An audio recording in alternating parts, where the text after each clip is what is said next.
তেওঁলোকৰ প্ৰতি ঘৃণা উপজিছিলে চৰকাৰৰ প্ৰতিনিধিসকলক কৈছো মই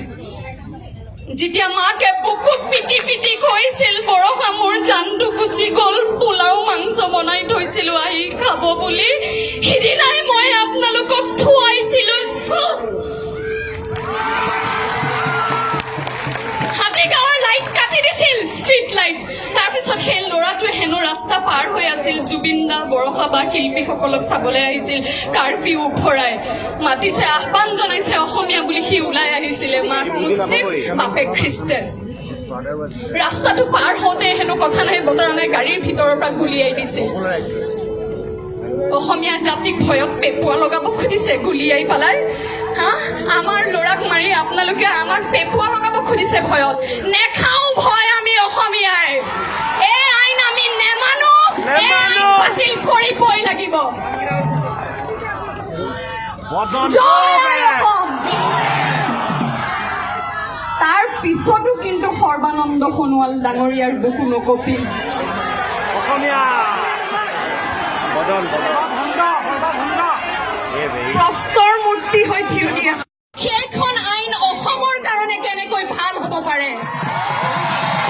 যিখন আইন অসমৰ বিটিএডি ডিমা হাছাও আৰু কাৰ্বি আংলঙৰ কাৰণে বেয়া সেইখন আইন অসমৰ কাৰণে কেনেকৈ ভাল হ'ব পাৰে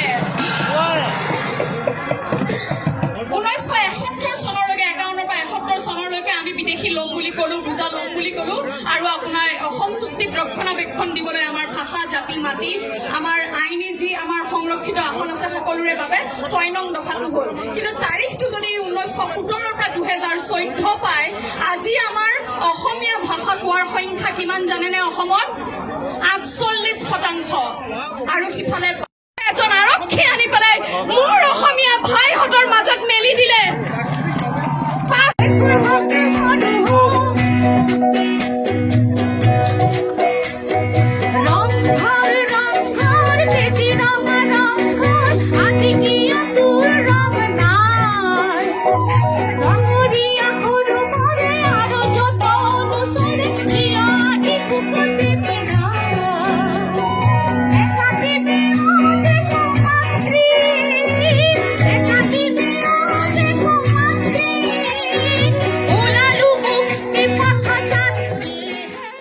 লতাশিল চানমাৰী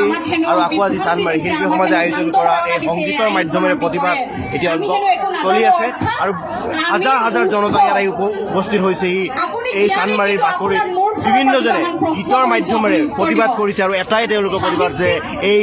যিটো চিটিজেন এমেণ্ডমেণ্ট এক্ট সেইটো তেওঁলোকে নামানে আৰু নামানে